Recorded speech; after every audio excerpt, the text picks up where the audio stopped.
2:00 ng madaling araw ang tiktak ng orasan sa dingding. Payapa ang aming silid tulugan. Tanging ang marahang hilik ni Rafael ang maririnig. Ang asawa kong inakala kong mahimbing na, ang tulog 1 oras na ang nakalipas. Ngunit isang bahagyang paggalaw sa gilid ng kama ang nagpamulat sa aking mga matang kanina pa nagkukunwaring tulog sa ilalim ng makapal na kumot. Dahan-dahang gumalaw si Rafael, maingat na maingat. Bumangon siya mula sa kanyang pagkakahiga, inabot ang cellphone na nasa ibabaw ng nightstand, at naglakad ng patiyad patungo sa balkonahe ng aming kwarto.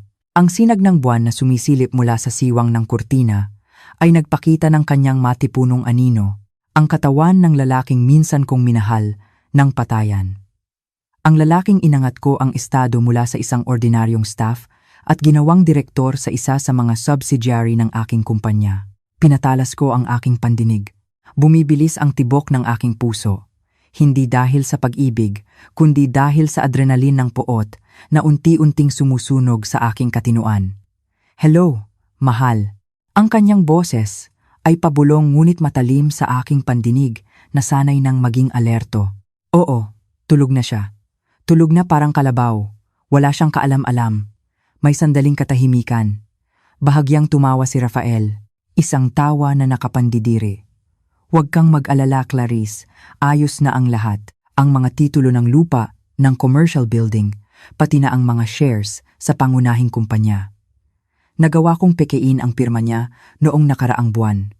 Mahusay magtrabaho ang bayaran nating notaryo. Ngayon, sa mata ng batas, halos 18% ng mga ari-arian ni Aurora ay nakapangalan na sa akin. Isa siyang tangang babae na sobrang tiwala sa kanyang asawa. Mariin kong kinagat ang aking ibabang labi hanggang sa maramdaman ko ang hapdi, tangang babae," sabi niya. 7 taon kong itinatag ang imperyo ng negosyo na pamana ng aking ama, pinalago ang mga ari-arian, at iniisip niyang ganoon ako katanga para hindi mapansin ang paggalaw ng sarili kong yaman. Bukas na ang araw, pagpapatuloy ni Rafael. Ang kanyang boses ay lalong nagiging masigla. Sinabi ko na sa kanya na may business trip ako sa Hong Kong ng 1 linggo. Samantalang lilipad tayo patungong Paris, mahal. Doon tayo magpapakasal. Pagkatapos ay magha-honeymoon tayo sa buong Europa gamit ang pera ng tangang babaeng iyon. Hindi pumatak ang aking mga luha. Kakaiba. Karaniwan, isang asawa ang madudurog kapag narinig ito, ngunit ako'y nanlamig, nanigas ang aking puso. May sakit. Ngunit natabunan ito ng labis na pagkasuklam. Oo nga pala, tungkol sa mga alahas at cash sa vault, kukunin ko lahat bukas ng umaga. Sasabihin ko sa kanyang punuin ang balanse ng priority debit card na iyon. Alam mo naman, bilyones ang limitasyon noon, di ba? Makakapag-shopping tayo hanggang sa magsawa sa Champs-Élysées. Narinig ko ang tunog ng isang malayong halik sa telepono. "I love you too, Clarissa. Konting tiis na lang. Bukas ng gabi, malaya na tayo. Paalam kahirapan. Paalam Aurora." Ang boring na workaholic. Pinatay ni Rafael ang tawag at bumalik sa loob ng kwarto. Agad kong inayos ang aking paghinga. Gumawa ng isang regular na ritmo na para bang ako'y nananaginip ng maganda. Umakyat siya sa kama, hinila ang kumot, at ang nagpasuka sa akin ay ang paghalik niya sa aking noo. "Matulog ka ng mahimbing, aking donor," pabulong niyang sinabi, halos hindi marinig, ngunit narinig ko. Noong gabing iyon, hindi na ako nakatulog. Nakatitig ang aking mga mata sa madilim na kisame. Binubuo ang bawat piraso ng plano na inihanda ko na. May isang bagay na hindi alam ni Rafael. 3 buwan na ang nakalipas, nang una kong maamoy ang pabango ng ibang babae sa kanyang damit. Kumuha na ako ng isang pribadong investigador. Alam ko kung sino si Clarice, isang dating model ng men's magazine, na bangkarote at baon sa utang sa mga online loan. At tungkol sa mga ari-arian, maaaring iniisip ni Rafael na matalino siya sa panunuhol sa isang notaryo. Ngunit nakalimutan niya, ako si Aurora. Ang notaryo na sinuhulan niya ay ang aking taong pinagkakatiwalaan na umaarte lamang. Ang mga dokumentong pinirmahan ni Rafael ay hindi paglilipat ng pagmamayari, kundi isang kasulatan ng pag-amin sa utang at pagtalikod sa karapatan sa conjugal property na legal sa mata ng batas kung mapatunayan siyang nagtaksil. Hindi niya inilipat ang aking mga ari-arian sa kanyang pangalan. Sa halip kapipirma lang niya sa kanyang sariling financial death warrant, ngunit hindi pa iyon sapat. Ang bawiin ang mga ari-arian sa legal na paraan ay masyadong malinis para sa isang taksil na tulad niya. Gusto kong maranasan niyang lumipad ng mataas, abuti ng mga ulap, at pagkatapos ay ihuhulog ko siya sa isang bangin na walang katapusan. Bukas ang kanyang palabas. Dumating ang umaga na may maliwanag na sikat ng araw, salungat sa kadiliman ng aking puso. Nauna akong gumising, naghanda ng almusal, tulad ng isang mapagmahal na asawa. Ang paboritong sinangag ni Rafael ay nakahain na sa mesa nang siya'y bumaba na may sariwang mukha, isang mukha na puno ng pagkukunwari. "Magandang umaga, mahal," bati niya, saka umupo at sinimulan ang kanyang almusal. "Wow, ang sarap. Talagang ikaw ang pinakamahusay na asawa." Ngumiti ako habang nagsasalin ng kape sa kanyang tasa. "Siyempre, may business trip ka pa sa Hong Kong ngayon. Kailangan kong siguraduhin na busog at malusog ka." Bahagyang nabilaukan si Rafael at pagkatapos ay tumawa ng alanganin. "Ah, oo, Hong Kong. Isang malaking proyekto. Baka maging abala ako. Kaya kung bihira akong mag-reply sa mga mensahe, huwag kang magagalit, ha? Naiintindihan ko, mahal. Nagtatrabaho ka naman ng husto para sa ating kinabukasan at para kay Dalisay, malambing kong sagot. Si Dalisay, ang aming nag-iisang anak na 5 taong gulang, ay natutulog pa sa kanyang silid. Mabuti na lang at hindi niya nakikita ang mapagkunwaring mukha ng kanyang ama ngayong umaga. Biglang inilapag ni Rafael ang kanyang kutsara. Naging seryoso ang kanyang mukha. Naka-activate na ang kanyang manipulative mode. "Aurora, ganito kasi.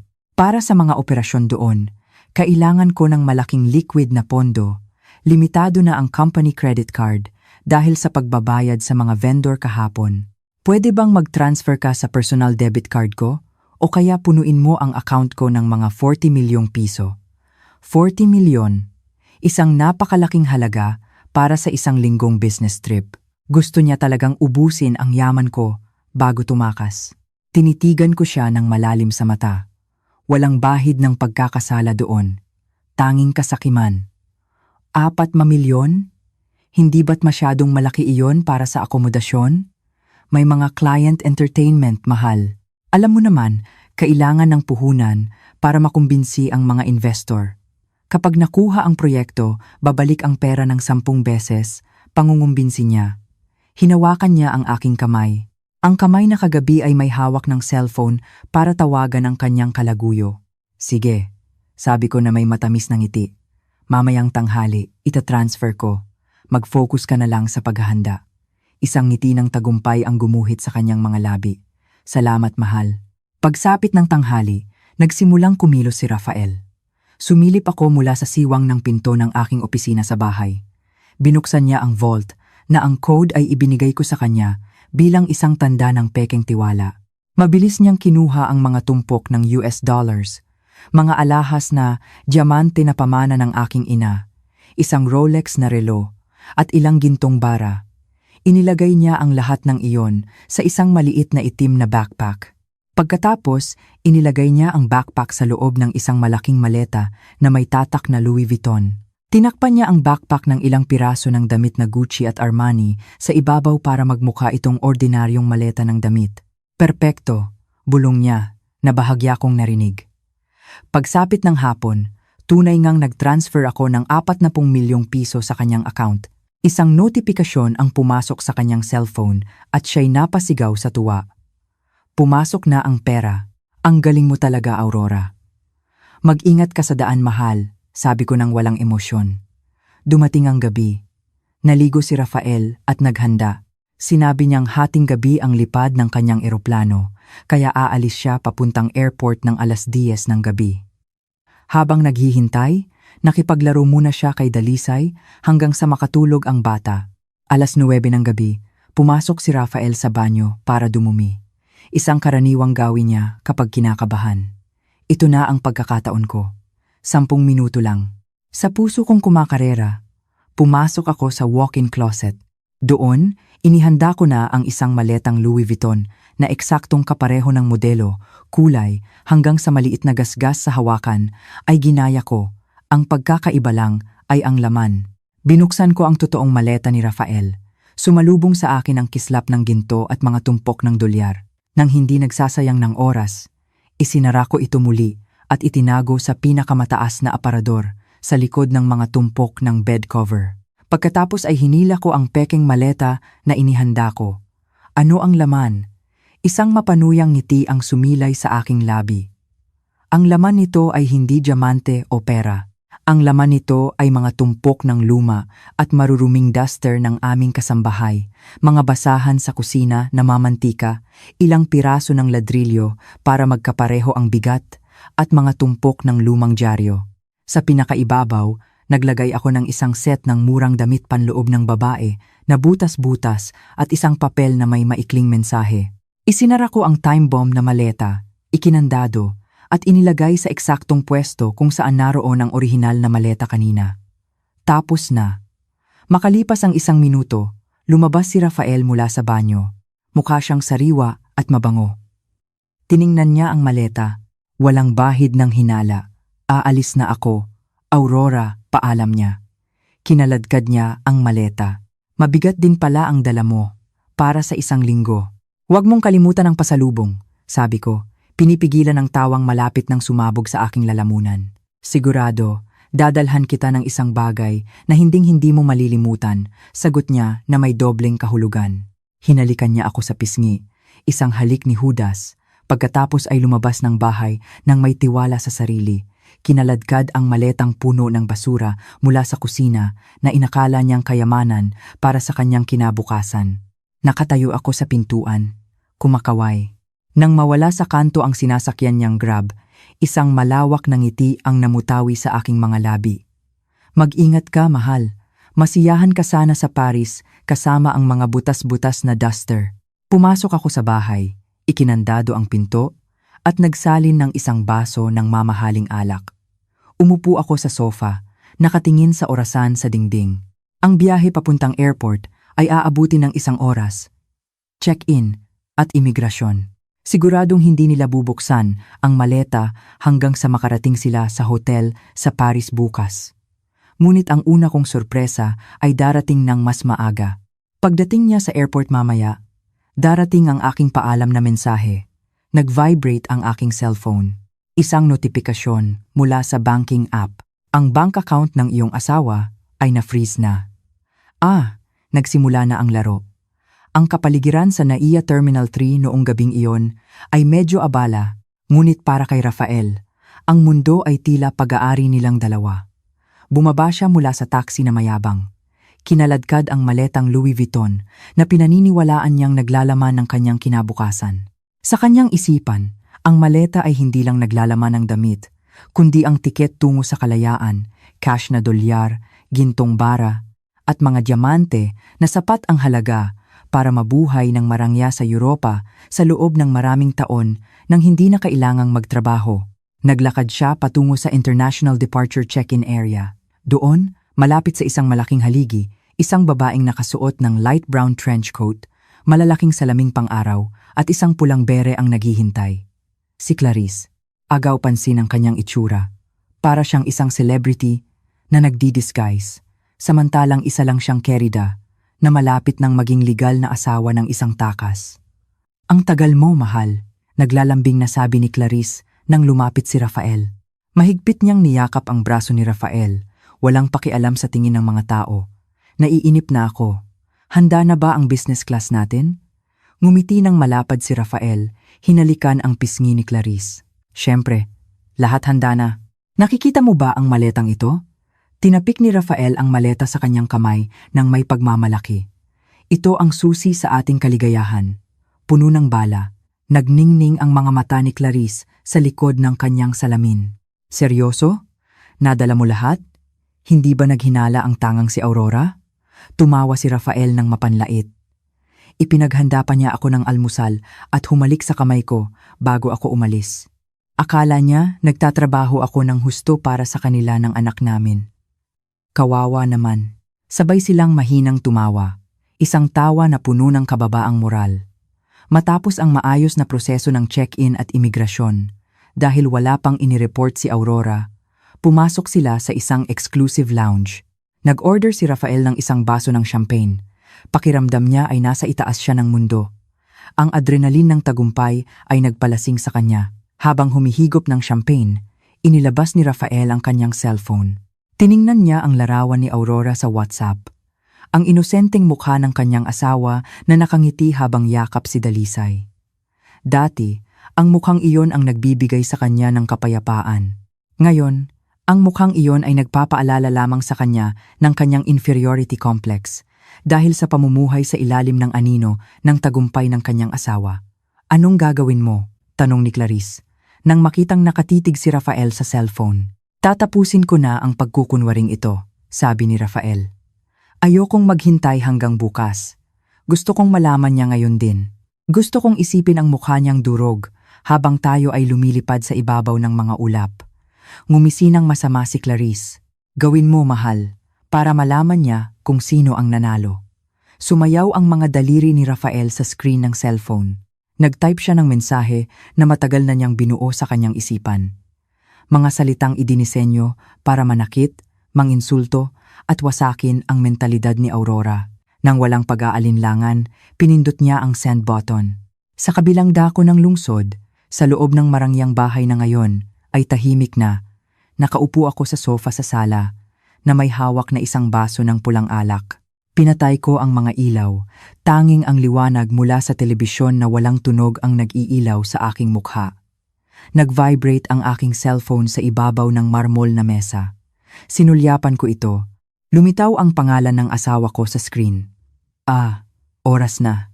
Kinuha ko ang cellphone ng mahinahon. Binuksan ang lock at binasa ang mahabang mensahe na kadarating lang. Hoy, tangang babae, para malaman mo, habang binabasa mo ito, malapit na akong lumipad. Hindi ako pupunta sa Hong Kong. Pupunta ako sa Paris kasama si Clarice, isang babaeng mas kayang magpasaya sa akin kaysa sa iyo na matigas at boring. Mula ngayon, hinihiwalayan na kita. Huwag kang umasang babalik pa ako. Ang yaman mo, kinuha ko na lahat.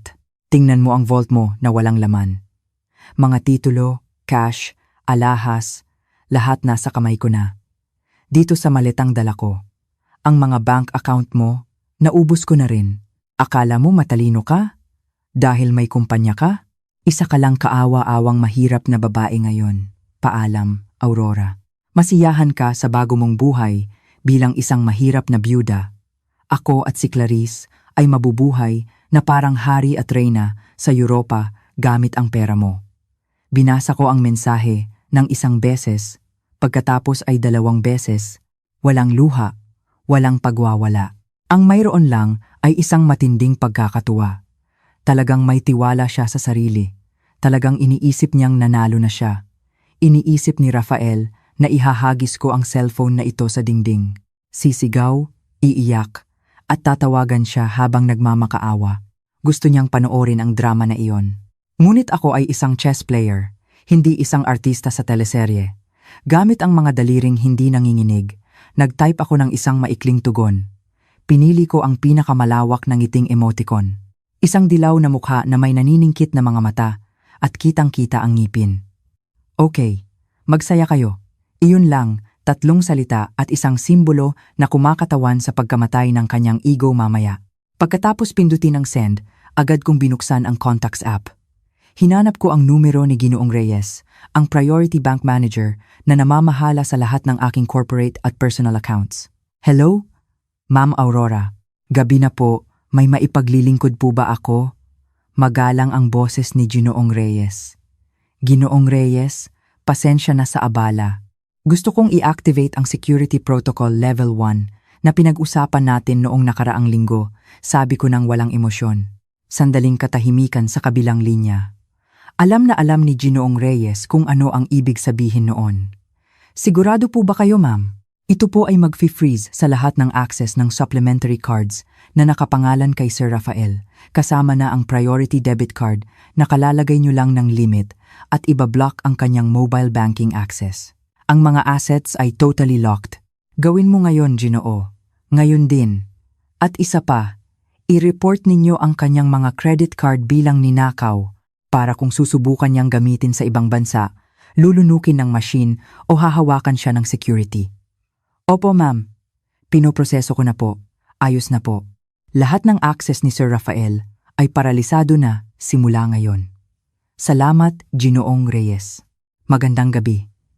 Pinatay ko ang tawag, lalo pang lumawak ang aking ngiti. Sa himpapawid, hawak ni Rafael ang isang financial time bomb. Bumalik tayo sa airport lounge. Kumunot ang noo ni Rafael nang dumating ang sagot ni Aurora. Okay, magsaya kayo. Tiningnan ni Rafael ang screen ng kanyang cellphone nang may pagkalito. Bakit ganito lang? Bulong niya. Bakit? Nagalit ba? Tanong ni Clarice na sabik na lumapit. Hindi. Nagpadala pa siya ng ngiting emoticon at sinabing, magsaya kayo, sagot ni Rafael, na may tono ng hindi paniniwala. Hindi siya nagmura, hindi tumawag. Humalakhak si Clarice. Ang kanyang tawa ay matinis na ikinalingon ng ilang tao. Siguradong na-shock yan. Nag-short circuit ang utak niya o hindi pa niya tinitingnan ang vault. Akala niya siguro nagbibiro ka. Mahal, hayaan mo na. Mamaya, kapag nalaman niyang walang laman ang vault at zero na ang bank account niya, doon na siya mababaliw. Sinubukan ni Rafael na i-rationalize ang sitwasyon.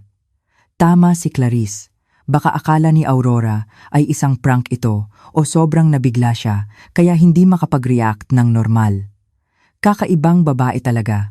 Hayaan na nga. Ang mahalaga ay malaya na tayo. Narinig ang boarding call para sa mga pasahero ng business class. Tumayo sila. Kinaladkad ni Rafael ang maleta na may pag-aari. Hindi niya pinahintulutan ang porter na dalhin ito. Ito ang buhay ko, isip niya. Naglakad sila patungo sa gate. Habang dumadaan sa mga petugas na sumusuri ng tiket, nakaramdam si Rafael ng kaunting kaba. Takot na baka nag-report na si Aurora sa pulis. Ngunit ngumiti lang ang petugas at pinapasok sila. Nakahinga ng maluwag si Rafael. Ligtas. Nagtagumpay talaga ako. Sa loob ng eroplano, umupo sila sa mga upuan na maaaring gawing kama. Lumapit ang isang flight attendant na nag-aalok ng inumin. Welcome. Nag-order ulit si Rafael ng champagne. Para sa ating bagong buhay, sabi ni Rafael. Itinaas ang kanyang baso kay Clarice. Para sa mga bagong Hermes bags at shopping sa Paris, sagot ni Clarice, sabay kindat. Nagsimulang gumalaw ang eroplano patungo sa runway. Tumingin si Rafael sa bintana, pinapanood ang mga kumikinang na ilaw ng Maynila na unti-unting lumalayo habang umaangat ang eroplano. Pakiramdam niya ay isa siyang hari na iniiwan ng kanyang luma at gumuho ng kaharian para magtayo ng bagong palasyo. Paalam Maynila, paalam Aurora, bulong niya. Hindi niya alam na ang mga card sa kanyang wallet ay mga piraso na lang ng plastic na walang silbi. Hindi niya alam na ang maleta sa compartment sa itaas ng kanyang ulo ay naglalaman ng mga luma at mabahong duster. Hindi niya alam na ang babaeng tinawag niyang tanga ay kalmadong nakaupo sa bahay, minomonitor ang kanilang bawat galaw at naghahandang pakawalan ang mga asong mangangaso pagdating nila doon. Ipinikit ni Rafael ang kanyang mga mata, iniisip ang sarili na naglalakad sa Champs-Élysées, pumapasok sa isang Louis Vuitton boutique at binibilhan si Clarice ng lahat ng gusto nito gamit ang platinum debit card ni Aurora. Ang imahinasyong iyon ay napakaganda, napakatotoo, mahal, bulong ni Clarice sa tabi niya. Ang kanyang ulo ay nakasandal sa balikat ni Rafael. Pagdating natin sa Paris, didiretso tayo sa 5-star hotel na iyon, di ba? Gusto kong magpaspa, masakit ang buong katawan ko. Kahit ano para sa iyo, aking reyna. Mayroon tayong 40 milyong piso sa card at milyon-milyong dolyar sa maleta. Kahit bilhin mo pa ang Eiffel Tower, susubukan kong ibigay. Biro niya. Nagtawanan ulit sila. Ang kanilang huling tawa bago ang bagyo. Tinusok ng eroplano ang madilim na ulap ng gabi. Dala ang 2 sakim na tao patungo sa isang tadhana na isinulat muli ng isang nasaktang asawa. Sa ibaba, unti-unting naglaho ang Maynila. Ngunit ang paghihiganti ni Aurora ay kasisimula palang lumipad. Mas mabilis pa kaysa sa eroplanong iyon. Naghihintay sa kanila sa Paris na may nakamamatay na ngisi. Sa bahay, inilapag ko ang baso ng alak na wala ng laman. Nagtungo ako sa silid. Hinalikan ang noo ng aking anak na mahimbing na natutulog. Umalis na ang tatay mo, anak, pabulong kong sinabi. Pinili niya ang daan tungo sa kanyang pagkawasak. Mula bukas, itatayo natin ang sarili nating kaharian. Walang mga parasito, walang mga taksil. Bumalik ako sa master's bedroom. Tiningnan ang bakanteng bahagi ng kama ni Rafael.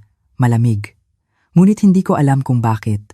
Ngayong gabi, nararamdaman kong mainit. Ang sakit ng puso ay naroon pa rin. Ngunit ang pananabik na makita ang kanilang pagbagsak ay mas nangingibabaw. Hindi na ako makapaghintay sa panic call na iyon. Hindi na ako makapaghintay na marinig ang ungal ng isang leon na magiging isang huni ng isang dagang naipit. Ang Paris ang magiging tahimik na saksi, hindi ng kanilang pag-ibig, kundi ng kanilang katangahan. At ako, si Aurora, ay manonood ng palabas mula sa pinakaharap na upuan, kahit na libu-libong kilometro ang layo. Dahan-dahang dumampi ang mga gulong ng eroplano sa runway ng Charles de Gaulle Airport sa Paris. Ang bahagyang yugyog sa paglapag ay parang pambungad na palakpak para sa bagong buhay na inaasam ni Rafael. Sa tabi niya, nag-inat si Clarice. Tinanggal ang kanyang silk eye mask at tiningnan si Rafael na may ngiti ng tagumpay. "Nandito na tayo, mahal," bulong ni Clarice. Ang amoy ng kalayaan. Tumango si Rafael, inayos ang kwelyo ng kanyang damit. At ang amoy ng kayamanan. "Halika na." Naghihintay na ang Paris sa kanyang reyna. Bumaba sila ng eroplano na taas noo. Ang malamig na hangin ng taglagas sa Paris ang sumalubong sa kanilang balat paglabas ng terminal. Ngunit para kay Rafael, ang hangin ay kasing init ng yakap ng pera. Sa buong proseso ng imigrasyon at pagkuha ng bagahe, hindi binitawan ni Rafael ang hawakan ng Louis Vuitton na maleta. Tinanggihan niya ang tulong ng porter at ng mga staff. Inalagaan niya ang maleta na parang iyon ang kanyang puso. Ang kabalintunaan ay iyon nga ang naglalaman ng kanyang pagkawasak. "Diretso na ba tayo sa hotel?" tanong ni Clarice habang nakapila sila sa executive taxi. "Siyempre, Lemuris, nakaharap sa Tuileries Garden. Nagpa-reserve na ako ng pinakamagandang suite." Mayabang na sagot ni Rafael. "Pagkatapos, bubuksan natin ang kayamanang ito. Maliligo tayo sa pera at mag-shopping hanggang magsara ang mga tindahan." Sumakay sila sa isang makintab na itim na Mercedes taxi.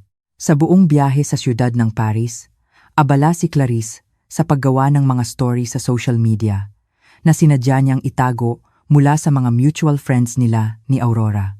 Ngunit nakalimutan niyang si Aurora ay may mga mata kahit saan. Si Rafael naman ay nakangiti lang habang pinagmamasdan ang Eiffel Tower sa malayo, pakiramdam niya ay nasakop na niya ang mundo. Pagdating sa marangyang 5-star hotel, isang unipormadong bellboy ang nagbukas ng pinto para sa kanila. Ang isang dambuhalang chandelier na kristal sa lobby ay sumasalamin sa kintab ng marmol na sahig.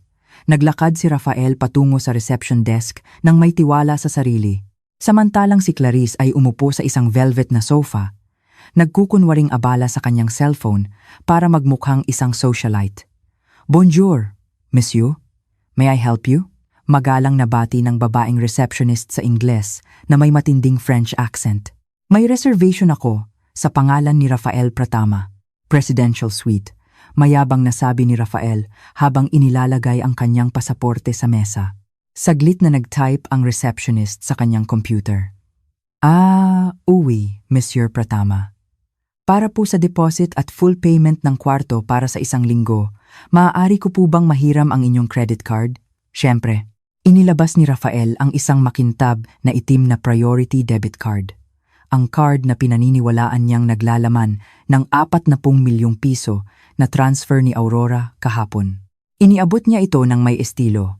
Ipinasok ng receptionist ang card sa machine. Sandaling katahimikan. Beep. Isang pulang ilaw ang umilaw. Kumunot ang noo ng receptionist. Sinubukan ulit. Beep. Pulauli. "Pumanin, monsieur." "Decline po ang card." Magalang niyang sabi. Ngunit bahagyang nagbago ang kanyang tingin. Tumawa ng bahagya si Rafael. Isang pilit na tawa. Imposible. Priority card yan na walang limit. Baka sira ang machine ninyo o mahina ang koneksyon. Subukan mo ulit." Sinubukan ng babae sa pangatlong beses. Pareho pa rin ang resulta. Declined pa rin, monsieur. Ang nakalagay po ay pick-up card. Dapat po itong i-hold for security reasons. Pero dahil bisita po kayo, ibabalik ko na lang. May iba pa po ba kayong card? Nagsimulang mamasa ang mukha ni Rafael. Ramdam niya ang malamig na pawis na tumutulo sa kanyang likod. Ito ay siguradong system error ng bangko sa Pilipinas. Mga walang kwentang bangko, bulong niya. Gamitin mo ito.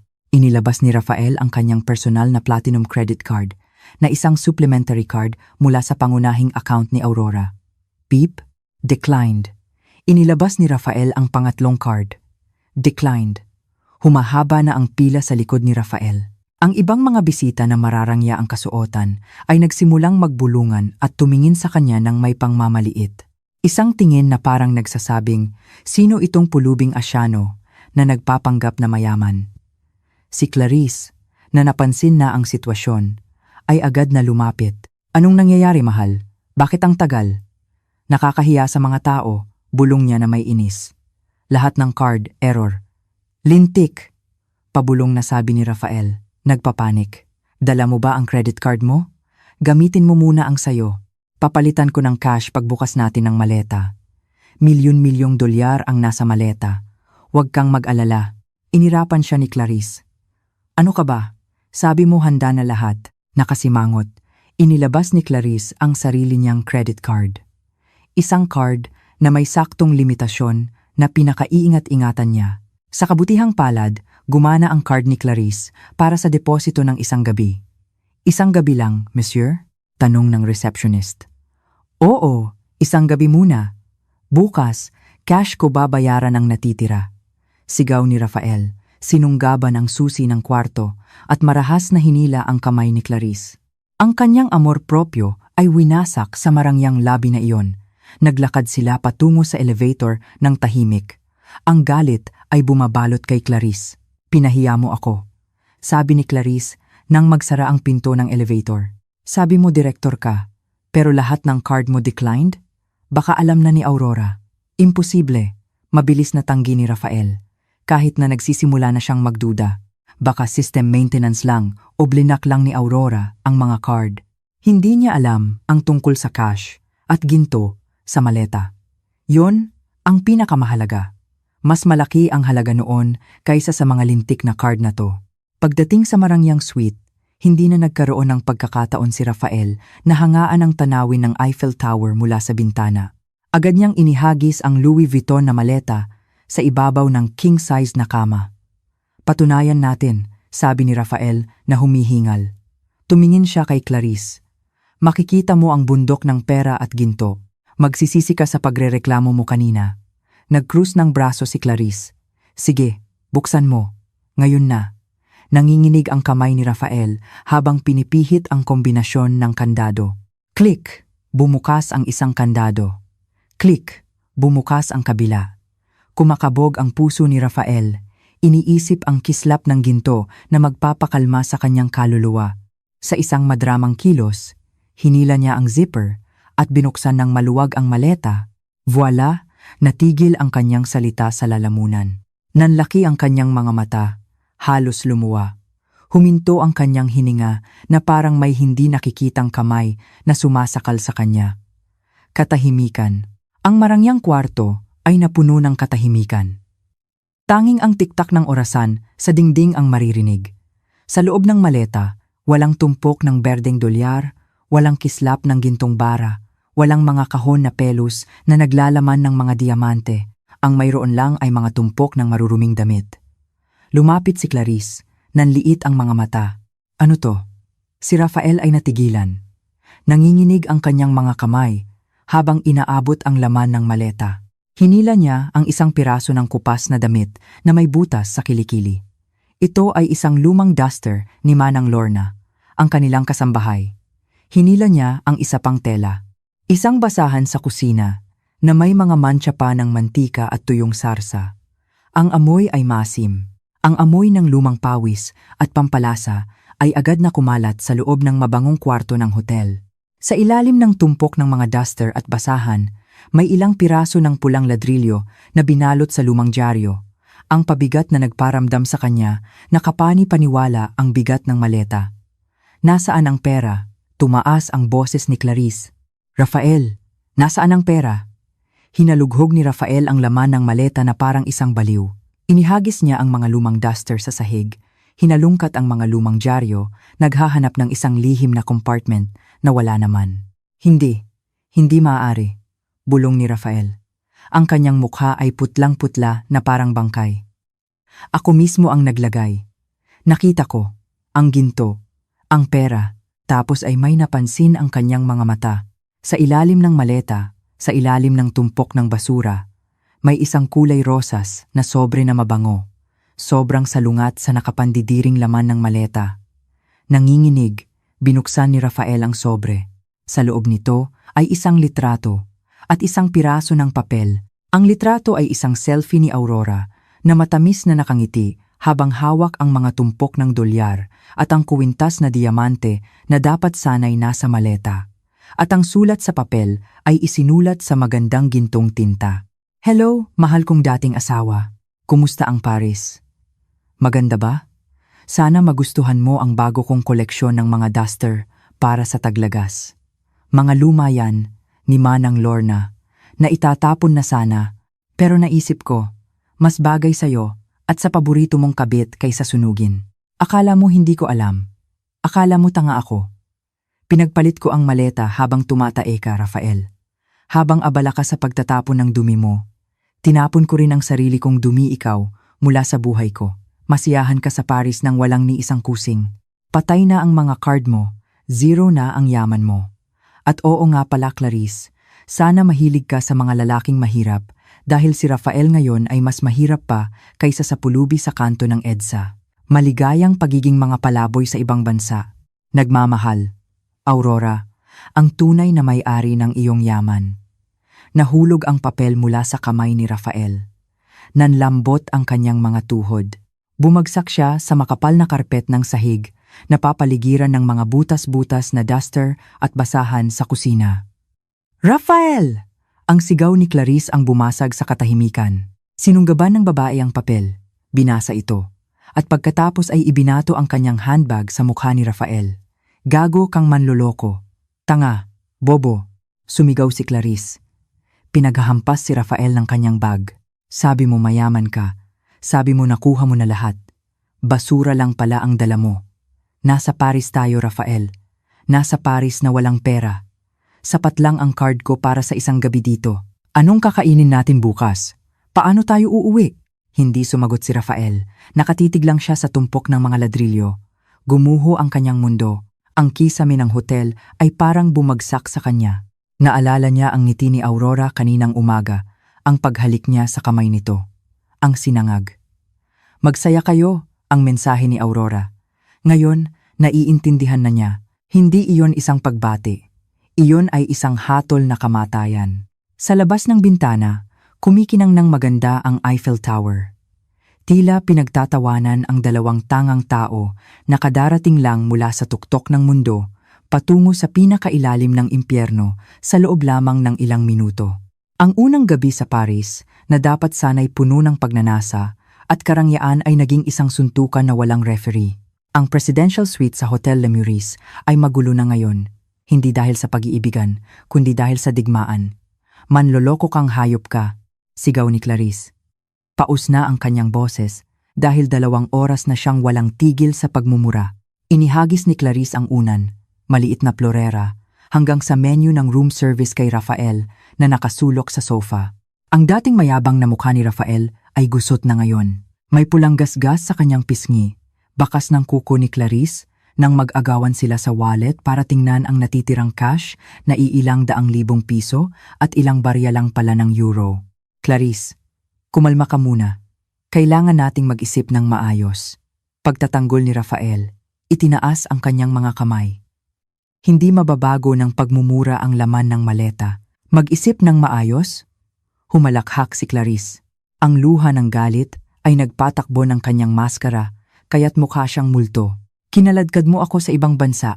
Nangako ng matatamis na bibili ng Hermes bag, maglilibot sa Europa. Pero basura lang pala ang dala mo. Alam mo, Rafael, iniwan ko ang dati kong sugar daddy para sa'yo. Itinaya ko ang lahat dahil akala ko nagtagumpay ka sa panloloko sa asawa mo. Ikaw pala ang naloko ng husto. Ang mga salitang iyon ay tumusok sa puso ni Rafael. Naloko ng husto. Paulit-ulit sa kanyang isipan ang mga salitang iyon. Ang imahe ng nakangiting si Aurora habang inaabot sa kanya ang maleta ay patuloy na bumabagabag sa kanya. Gaano siya katanga, gaano siya naging kampante sa pag-aakalang si Aurora ay isang simpleng may bahay na walang alam. Si Aurora ay isang negosyante.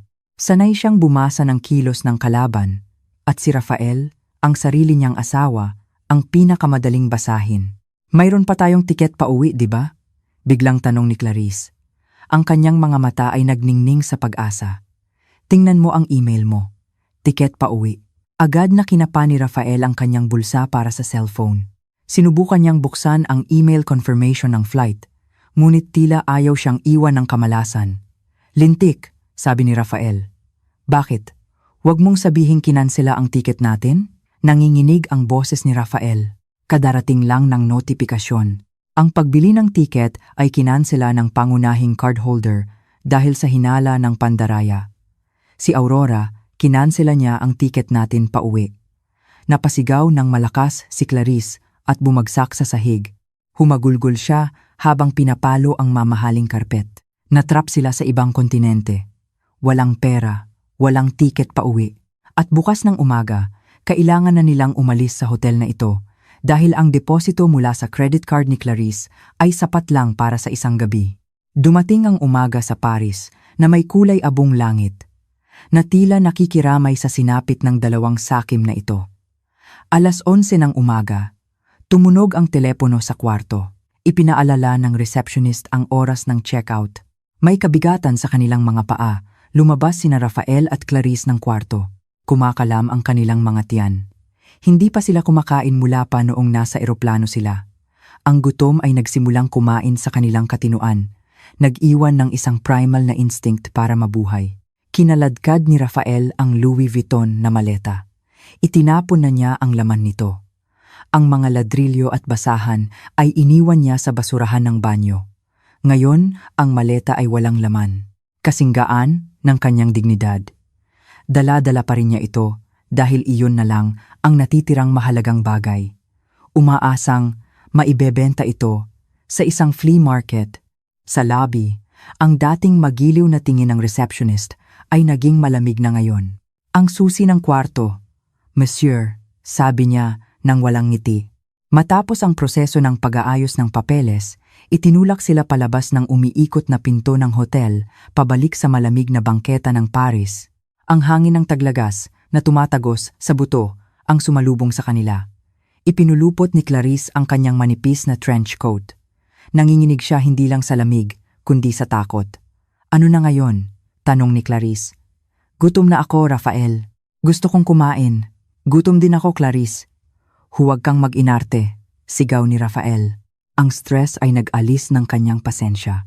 Halika, maghanap tayo ng libreng wifi. Kailangan kong tawagan si Aurora. Siya lang ang tanging paraan. Hihingi ka ng tulong sa kanya? Wala ka bang hiya? Pang-uuyam ni Clarice. Wala akong pakialam sa hiya. Gusto mo bang mamatay sa lamig dito at maging palaboy? Naglakad sila sa Rue de Rivoli. Ang mga pastry shop ay nagpapakita ng mga croissant at makaron sa kanilang mga salamin na nagpatulo ng kanilang laway. Ngunit hanggang lunok lang sila. Ang mga taong dumadaan ay nakaistilong damit, nagtatawanan at nag-enjoy sa buhay. Pakiramdam ni na Rafael at Clarice ay para silang mga dayuhang itinapon. Sa wakas, nakahanap sila ng isang pampublikong parke na may libreng wifi. Umupo si Rafael sa isang malamig na bangko. Nanginginig ang kanyang mga kamay habang binubuksan ang WhatsApp. Nandoon pa rin ang pangalan ng asawa ko. Dati gusto niya itong burahin, ngunit ngayon, ang pangalang iyon ang kanyang tanging pag-asa. Pinindot ni Rafael ang video call button. Nagri-ring. Nagri-ring. Halos lumabas ang puso ni Rafael. Sagutin mo. Aurora. Pakiusap, sagutin mo. Biglang nagbago ang screen. Lumitaw ang mukha ni Aurora. Nakaupo siya sa kanyang malaking upuan sa opisina na nakasuot ng isang eleganteng puting blazer. Sa likod niya ay tanawin ng mga skyscraper ng Makati. Mukha siyang makapangyarihan, maganda, at ang pinakamasakit para kay Rafael, napakasaya. Hello dating asawa, sabi ni Aurora ng walang emosyon. Walang galit sa kanyang boses, tanging isang nakakatakot na katahimikan. Kumusta ang Paris? Nasiyahan ka ba sa pamimili? Aurora, basag ang boses ni Rafael. Halos maiyak na siya. Aurora, tulungan mo ako. Tulungan mo kami. Na-stranded kami. Hindi gumagana ang mga card. Kinansela ang tiket pa uwi. Wala kaming ni isang kusing. Hindi pa kami kumakain. Sa screen, dahan-dahang humigop ng kape si Aurora. Ah, ganoon ba? Sayang naman. Narinig ko pa naman na masarap daw ang escargot diyan. Aurora, huwag kang magbiro. Seryoso ito. Pagmamakaawa ni Rafael. Ibinaba niya ang kanyang boses. Itinapon ang kanyang ego. Patawarin mo ako, Aurora. Nagkamali ako. Naging tanga ako. Humihingi ako ng tawad sa pagtataksil ko sa'yo. Pakiusap, magpadala ka lang ng kaunting pera para makabili kami ng tiket pa uwi. Pangako, babayaran ko pagdating sa Maynila. Luluhod ako sa paanan mo. Si Clarice sa tabi ni Rafael ay lumapit din sa screen. Ang kanyang mukha ay nagmamakaawa. Ma'am Aurora, tulungan niyo po kami, ma'am. Nagkamali po ako. Tumawa si Aurora. Isang tawa na malutong ngunit matalim. Nakakatuwa kayong dalawa. Kahapon, tinawag niyo akong tangang babae. Ngayon nagmamakaawa kayo na parang mga basang sisiw, sabi ni Aurora. Tumalim ang kanyang tingin. Makinig ka, Rafael. Hiwalay na tayo sa mata ng Diyos nang sabihin mo ang talak sa akin sa pamamagitan ng text. Sa batas, inaayos na ng abogado ko. Kaya wag mo na akong tawaging asawa. Pero, Aurora, mamamatay ako dito. Problema mo na yan, mabilis na putol ni Aurora. Abala ako. Nagpapalago ako ng kumpanya. Nagpapalawak ng negosyo na matagal nang nahadlangan dahil masyado akong abala sa pag-aalaga ng isang spoiled na asawang tulad mo. Ngayon, wala nang pabigat na nagngangalang Rafael. Lumilipad ang kumpanya ko. Ine-enjoy ko ang yaman ko, mag-isa kasama ang anak ko, walang mga parasito. Aurora, kahit para na lang kay Dalisay, sinubukan ni Rafael na gamitin ang kanyang huling baraha, ang kanilang anak. Tumigas ang mukha ni Aurora. Huwag mong babanggitin ang pangalan ng anak ko gamit ang marumi mong bibig. Nasabi ko na kay Dalisay na ang tatay niya ay nagpunta sa malayo at baka hindi na bumalik dahil pinili niya ang maling daan. Ayos lang siya. Masaya siya kahit wala ang isang ama na nagnanakaw ng pera ng kanyang ina. Aurora, tama na, Rafael. Masiyahan ka sa bakasyon mo. Gusto mong maging palaboy sa Paris? Sige, iyan ang nararapat na parusa para sa isang lalaking pinapakain ang kanyang kabit gamit ang pera ng kanyang asawa.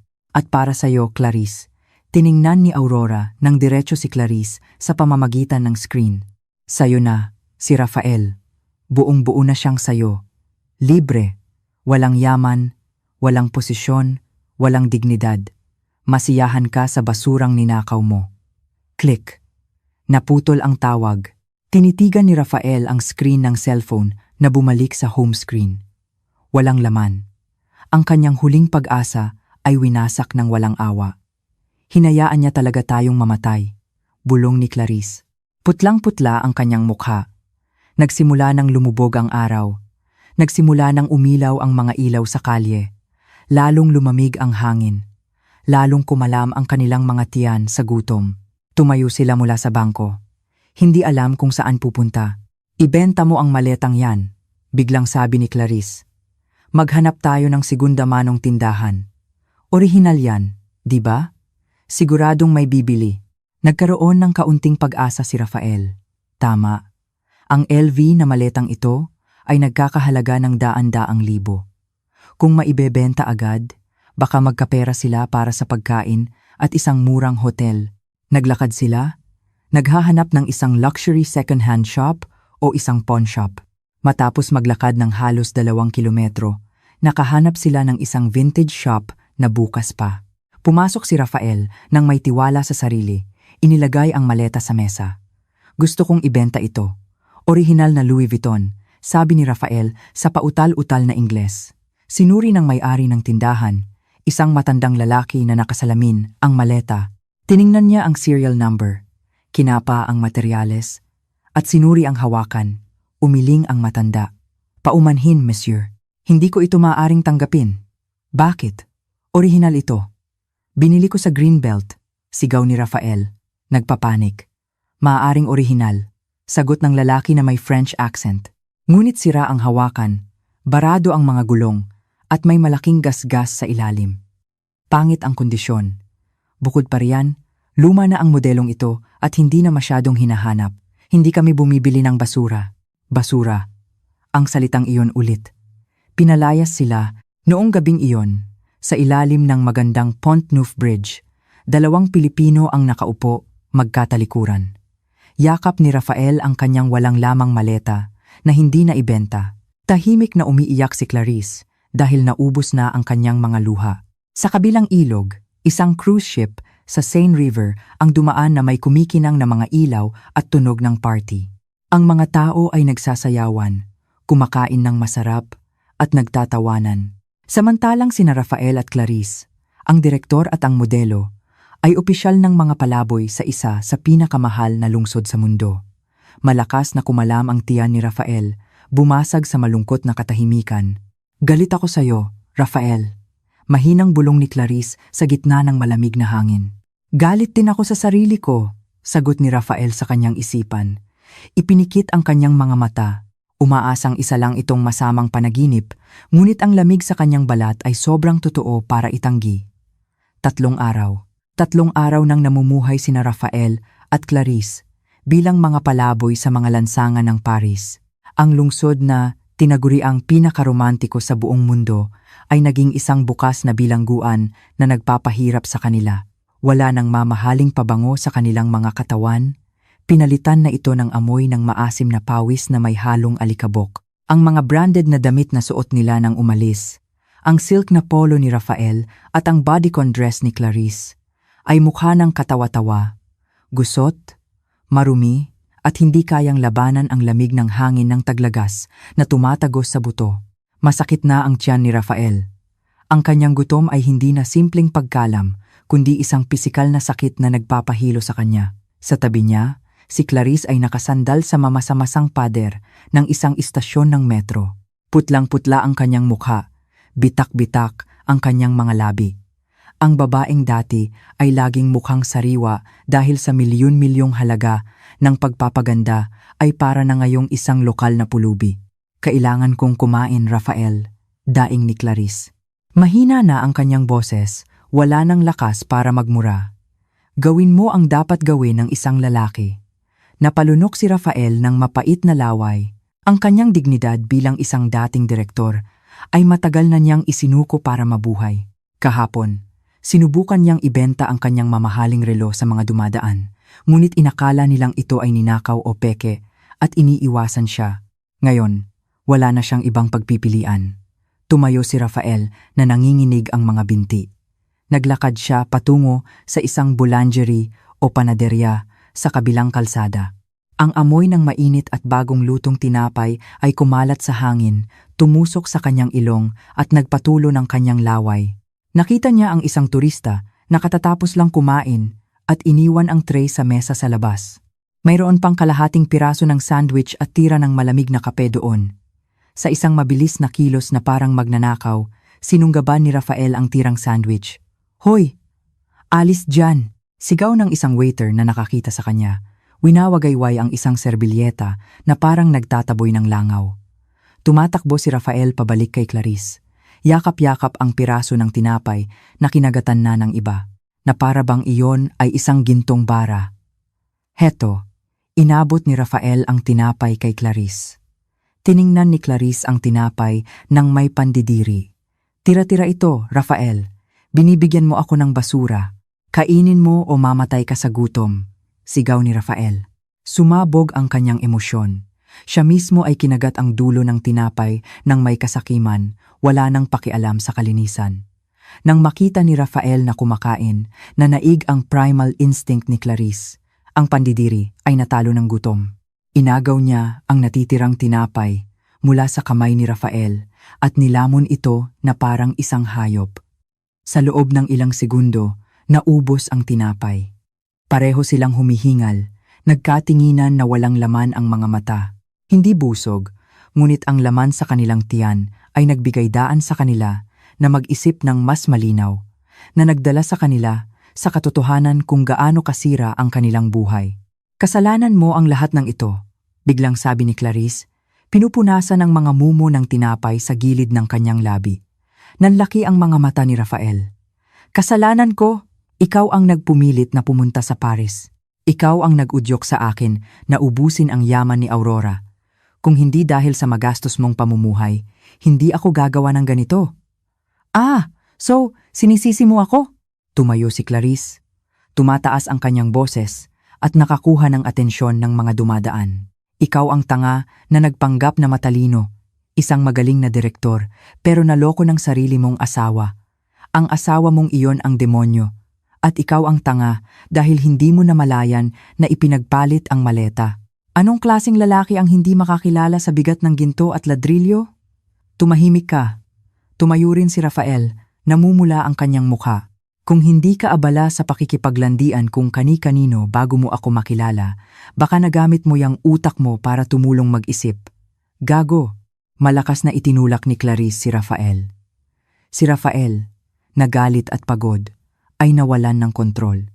Sinampal niya si Clarice. Pak! Malakas ang tunog ng sampal. Napaurong si Clarice. Hawak ang kanyang pisngi na may tingin ng hindi paniniwala. Sa Maynila, laging siyang inaalagaan ni Rafael. Sinasamba na parang reyna. Ngayon, sa malamig na bangketa ng Paris, sinaktan siya ng lalaking iyon. Sinampal mo ako. Nanginginig na bulong ni Clarice. At pagkatapos ay sumigaw siya. Sinugod niya si Rafael, kinalmot ang mukha at sinabunutan ang kanyang buhok. Nag-away sila sa bangketa na parang dalawang ligaw na pusa na nag-aagawan ng teritoryo. Ang mga tao sa paligid ay huminto. Ang ilan ay naglabas ng cellphone para mag-video, habang ang iba ay tumawag ng pulis. Wala nang romansa, wala nang tunay na pag-ibig na ipinagmamalaki nila noong tinatraidor nila si Aurora. Ang natitira na lang ay purong puot, dalawang makasalanan na nagpapahirapan sa isa't isa sa impyernong sila mismo ang gumawa. Biglang dumating ang dalawang pulis ng Pransya at pinaghiwalay sila. Hinila si Rafael at itinulak si Clarice. Sumigaw ang pulis sa mabilis at malakas na Pranses. Itinaas lang ni Rafael ang kanyang mga kamay, sinusubukang ipaliwanag sa pautal-utal na Ingles na sila ay mga turistang naubusan ng pera. Nang makita ang kanilang mga pasaporte, umiling lang ang pulis, nagbigay ng babala na huwag gumawa ng gulo at pinalayas sila.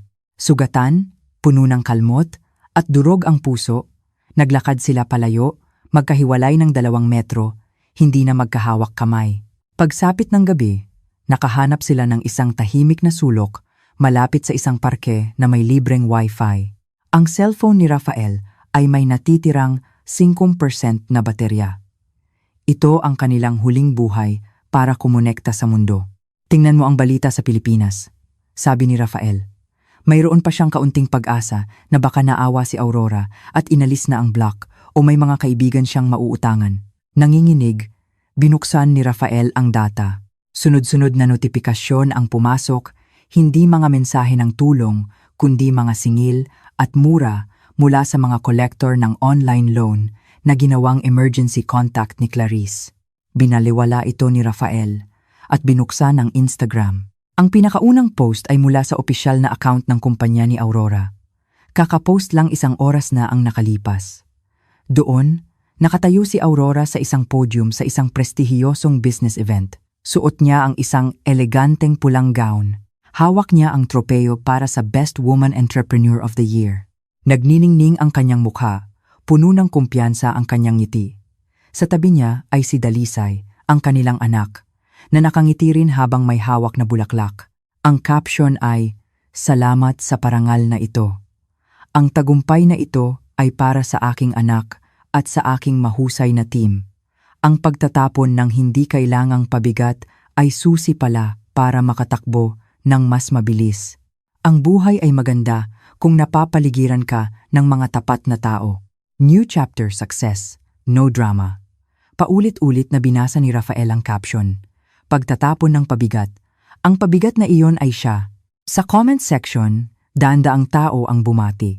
Ang ilang mga kaibigan ni Rafael na dati niyang nililibre gamit ang pera ni Aurora, ay nag-comment din, pinupuri si Aurora, at pinaparinggan ang nawawalang asawa. Tingnan mo ito! Inabot ni Rafael ang cellphone kay Clarice. Tiningnan ni Clarice ang litrato. Nakita niya kung gaano kaganda si Aurora. Nakita niya ang tunay na diamante sa leeg ni Aurora.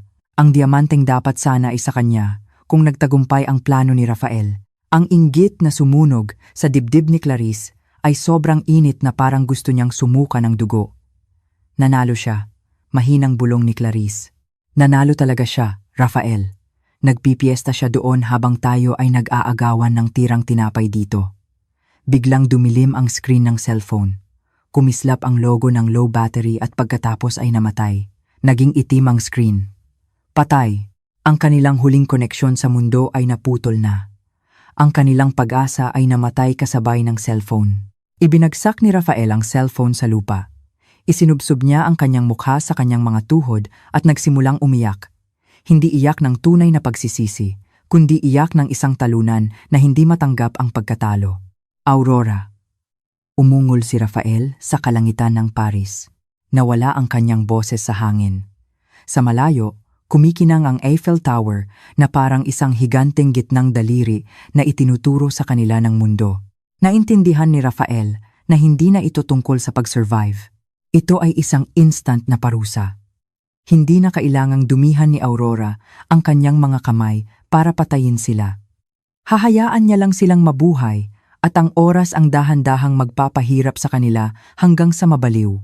Noong gabing iyon, sa unang pagkakataon, na-miss ni Rafael ang mga sermon ni Aurora, ang simpleng luto niya, at ang init ng tahanan na dati niyang itinuturing na boring. Ngunit ang lahat ng iyon ay parang milyon-milyong taon na ang layo. Hindi maabot ng maruruming kamay ng isang taksil. Lumipas ang 2 linggo. Ang Paris ay hindi na lungsod ng mga ilaw, kundi isang malamig na libingan para sa dignidad ni Rafael. Nagsimula nang bumagsak ang lamig ng taglamig, nagyayelo sa mga natitirang piraso ng kanyang pagkatao. Umalis na si Clarice, 3 araw na ang nakalipas. Nawala ang babae, sumama sa isang matandang dayuhan na nakilala niya sa isang bar. Ipinagpalit ang kanyang katawan para sa isang mainit na sopas at isang kama. Iniwan si Rafael na mag-isa, yakap ang walang lamang Louis Vuitton na maleta sa isang mabahong pasilyo ng istasyon ng metro. Nang sa wakas ay nagsagawa ng regular na raid ang mga pulis ng imigrasyon, hindi tumakbo si Rafael. Sumuko siya na may blankong tingin. Tanggap na. Pasaporte na paso. Visa na paso. Illegal ka. Malamig na sabi ng opisyal habang ipinoposa siya. Sa loob ng sasakyan na magdadala sa kanya sa deportation center, tiningnan ni Rafael ang kanyang refleksyon sa salamin. Hindi na siya isang direktor o isang asawa. Isa na lang siyang pakete ng basura na handang ipabalik sa Pilipinas para harapin ang isang mas malupit na katotohanan. Lumapag ang eroplano ng Philippine Airlines sa NAIA habang malakas ang buhos ng ulan sa Maynila. Ang langit ay kulay abo at malungkot. Katulad ng kinabukasan ng lalaking nakaupo sa pinakalikurang upuan ng economy class. Sa pagitan ng 2 matipunong opisyal ng imigrasyon, umuwi na si Rafael Pratama.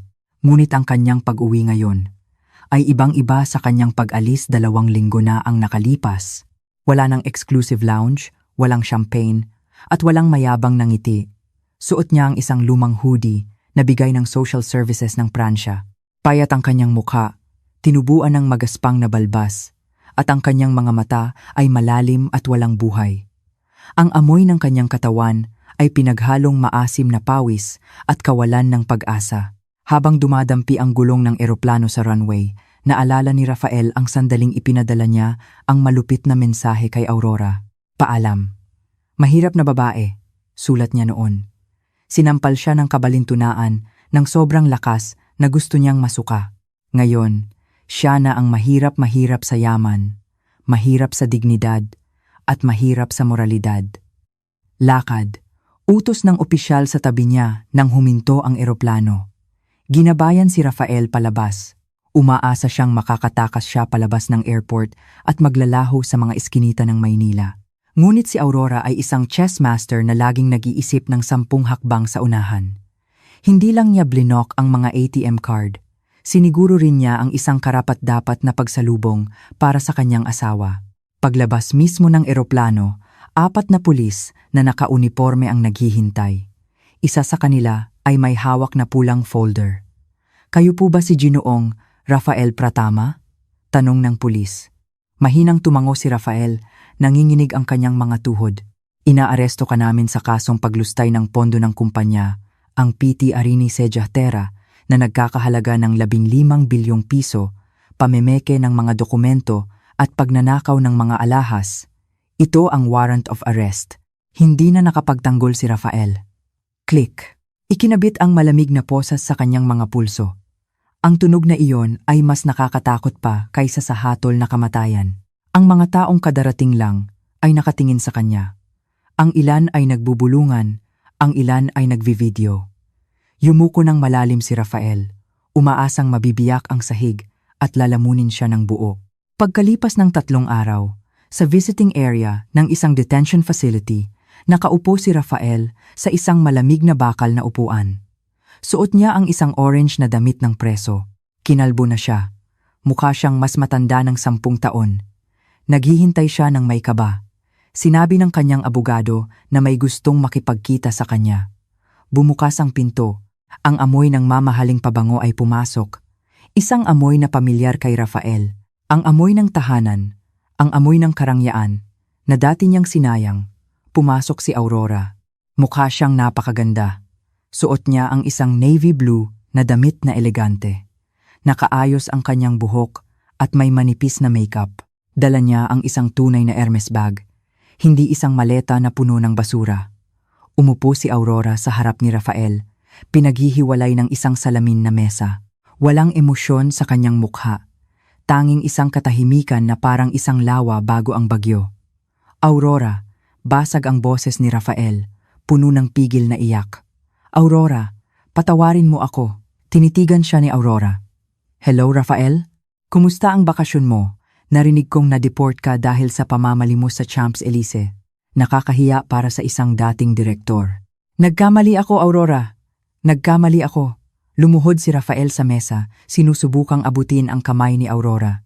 Ngunit inalis ni Aurora ang kanyang kamay nang may pandidiri. "Pakiusap, bawiin mo ang kaso mo, Aurora. Ayokong makulong. Gagawin ko ang lahat. Maging katulong mo, driver mo, kahit ano, para kay Dalisay." Aurora, kailangan ni Dalisay ng isang ama. Nang marinig ang pangalan ni Dalisay, tumalim ang mga mata ni Aurora. "Huwag mong babanggitin ang pangalan ng anak ko. Nawalan ka ng karapatan na banggitin ang pangalan niya nang sinubukan mong nakawin ang kanyang kinabukasan para magpakasaya kasama ang kalaguyo mo. Si Clarice ang nagpilit sa akin. Siya ang nag-udyok." Sinubukan ni Rafael na ibaling ang sisi. Lumabas na naman ang kanyang kaduwagan. Tumawa ng bahagya si Aurora, isang tawa na tumutusok. Laging naninisi ng iba. "Alam mo, Rafael, 6 na buwan ko nang alam ang tungkol sa inyo." Nanahimik ako. "Binigyan kita ng pagkakataon. Hinintay kong matauhan ka. Pero anong ginawa mo? Pinlano mo pang ubusin ang yaman ko. Akala mo tanga ang notaryo. Akala mo hindi ko alam na pineki mo ang pirma ko." Nanlaki ang mga mata ni Rafael. "So lahat ng iyon ay isang patibong? Lahat?"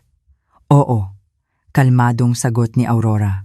"Ang 14 milyong piso na inilipat ko sa debit card mo ay peking pondo mula sa isang virtual account na isinadya kong ma-autoblock kapag may transaksyon sa ibang bansa. Ang mga dokumento ng ari-arian na dala mo ay mga colored photocopy lang na walang legal na bisa. At ang maleta." Ngumisi si Aurora. Isang ngiti na nagpatigas ng dugo ni Rafael. "Ang maletang iyon ang aking obra maestra. Gusto kong maramdaman mo kung paano ang nasa tuktok ng pag-asa, tapos ay ibabagsak sa pinakailalim ng katotohanan. Nang buksan mo ang maletang iyon sa 5-star hotel at makita ang mga lumang duster, iyon ang sandaling nasiyahan ako. Ipinagpalit mo ang isang asawang diamante para sa mga ladrilyo, kaya binigyan kita ng tunay na mga ladrilyo." Humagulgol si Rafael. Ang kanyang puso ay durog hindi dahil sa pagsisisi, kundi dahil naintindihan niyang talo na siya. Talo sa talino, sa diskarte, at sa moralidad mula sa babaeng minamaliit niya. Gaano ako katagal makukulong, Aurora? Mahina niyang tanong. Inihanda na ng abogado ko ang mga kaso. Paglustay, pamemeke, pagnanakaw. Sa mga ebidensyang hawak ko, hindi bababa sa 12 taon. Malamig na sagot ni Aurora. At paglabas mo, matanda ka na, mahirap, at mag-isa, walang kukuha sa isang dating preso. Ang sama mo, Aurora. Ang sama mo. Tumayo si Aurora. Binalak mong iwan ako at ang anak mo nang walang ni isang kusing. Gusto mong magdusa kami habang nagsasaya ka sa Europa. Ibinabalik ko lang ang itinanim mo, Rafael. Ito na ang iyong anihan. Inayos ni Aurora ang kanyang bag, handa nang umalis. Oo nga pala, isa pa. Humarap si Aurora bago lumabas. Ang ating diborsyo ay napagdesisyunan na ng korte. Ang kustodiya ni Dalisay ay nasa akin na. Lahat ng ari-arian ay bumalik na sa akin. At ang bahay ng mga magulang mo na isinanla mo para sa online sugal noong nakaraang taon, kukunin na sana ng bangko, pero binili ko. Ang mga magulang mo ay nakatira na lang doon dahil sa awa ko. Kaya huwag kang umasang matutulungan kanila. Bumagsak si Rafael mula sa kanyang upuan.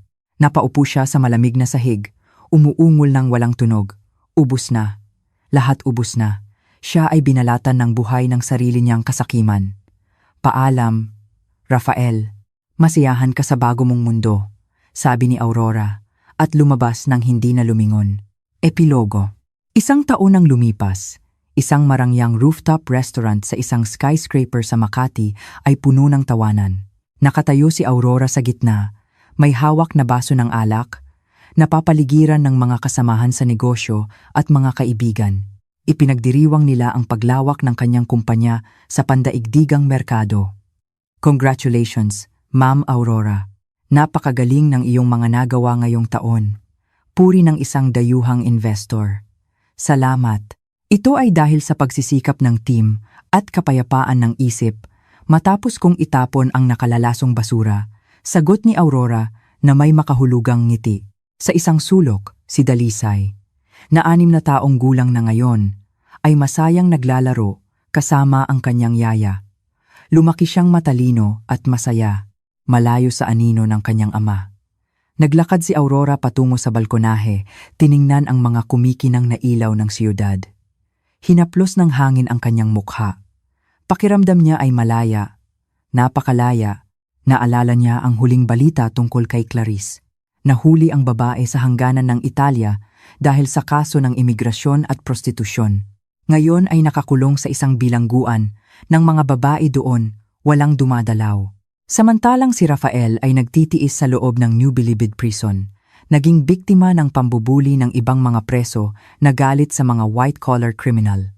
Nahanap na ng hustisya ang kanyang daan. Humigop si Aurora ng alak. Ang lasa ay matamis, kasing tamis ng tagumpay. Natutunan niya ang isang mahalagang aral sa buhay. Huwag gisingin ang isang natutulog na leona at huwag maliitin ang isang tahimik na asawa. Dahil kapag ang isang mabait na asawa ay naging masama, kahit ang demonyo ay uupo para kumuha ng aral. Ngumiti si Aurora, bumalik sa party, iniwan ang madilim na nakaraan, at hinarap ang isang kinabukasan na kasing kinang ng diamanteng hindi nanakaw ng kanyang asawa. 5 taon ang lumipas, ang gininto ang sikat ng araw sa hapon ay dahan-dahang tumagos sa mga dahon ng niyog sa isang pribadong villa sa El Nido, Palawan. Ang hangin ay mabango, amoy ng mga bulaklak ng kalachuchi at kapayapaan. Malayo sa ingay ng Maynila at sa mga alaala ng korte at kulungan, nakaupo si Aurora sa isang upuan na yantok, may hawak na libro. Hindi na siya ang Aurora 5 taon na ang nakalipas na naghihintay sa kanyang asawa na may kaba. Ang Aurora ngayon ay mukhang mas bata, malusog ang balat, at nawala na ang mga guhit ng pag-aalala sa kanyang mukha. Mama! Mama! Tingnan mo!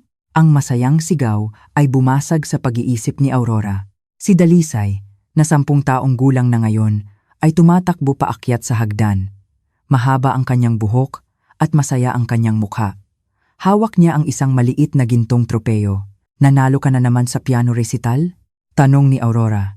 Iniaabot ang kanyang mga kamay para yakapin ang kanyang anak. Opo, sabi ng mga hurado, perpekto raw ang fur elise ko. Sabi rin ni Tito Adrian, tama raw ang tempo ko. Ngumiti ng malapad si Aurora, hinalikan ang ulo ni Dalisay. Ang galing talaga ng anak ni Mama. Proud na proud ako sa'yo. Ang pangalang Adrian na binanggit ni Dalisay ay nagpalingon kay Aurora. Mula sa daan, isang matipunong lalaki na nakasuot ng puting linen na polo ang naglalakad. Si Adrian, isang kilalang landscape architect na nakilala ni Aurora sa isang charity project 2 taon na ang nakalipas. Ang lalaking ito ay ibang-iba kay Rafael. Hindi kailanman nagtanong si Adrian tungkol sa bank account ni Aurora. Hindi siya humiling ng mga mamahaling bagay. Siya pa nga ang laging nagpapaalala kay Aurora na magpahinga. Minahal ni Adrian si Dalisay na parang sarili niyang anak, hindi bilang isang paraan para manipulahin ang ina nito. Congratulations, Princess!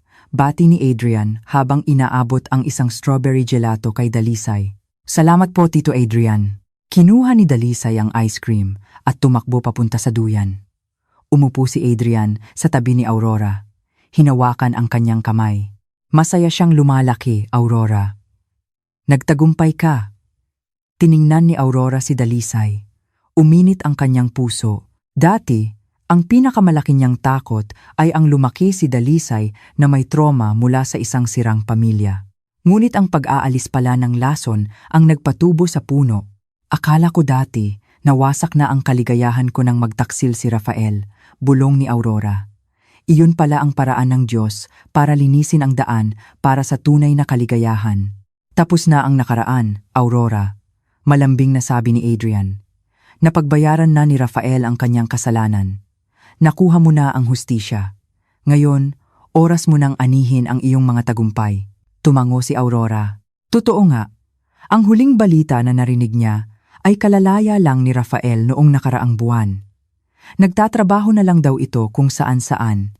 Nakatira sa isang masikip na paupahan at sakitin.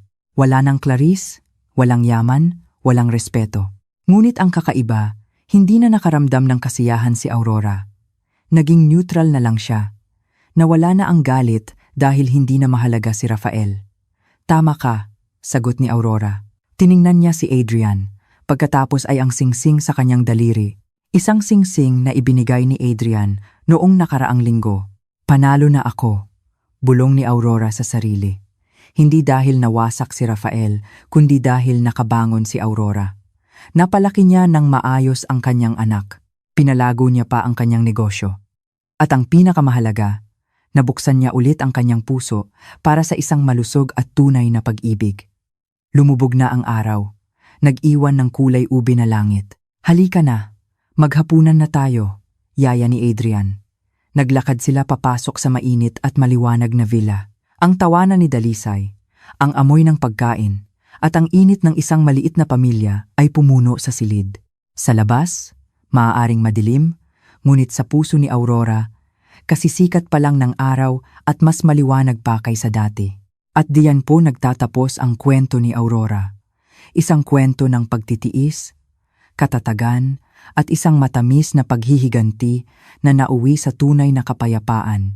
Habang kayo'y nakikinig, nasaan man kayo sa mundo sa mga sandaling ito, ano kaya ang inyong ginagawa? Kayo ba'y naglalakbay pauwi mula sa trabaho, nagpapahinga sa inyong tahanan, o marahil ay nag-iisip-isip kasama ang isang tasa ng kape? Nais kong malaman, ano ang inyong naramdaman? Anong bahagi ng kwento ang pinakatumatak sa inyong puso? May aral ba kayong napulot na nais ninyong ibahagi? Hinihikayat ko kayong i-share ang inyong mga saloobin sa comment section sa ibaba. Bawat isa sa inyo ay may boses at kwento, at nasasabik akong mabasa ang mga ito. Kung kinalugdan ninyo ang paglalakbay na ito, kasama si Aurora, isang maliit na pakiusap lang po. Pakipindot naman ang like button at mag-subscribe sa ating channel. Malaking tulong po ito upang makagawa pa tayo ng mas marami pang kwentong magbibigay inspirasyon at aral sa ating lahat. Mula sa aking puso, maraming salamat sa inyong oras at pakikinig. Hanggang sa susunod nating kwentuhan, mag-iingat po kayong lagi.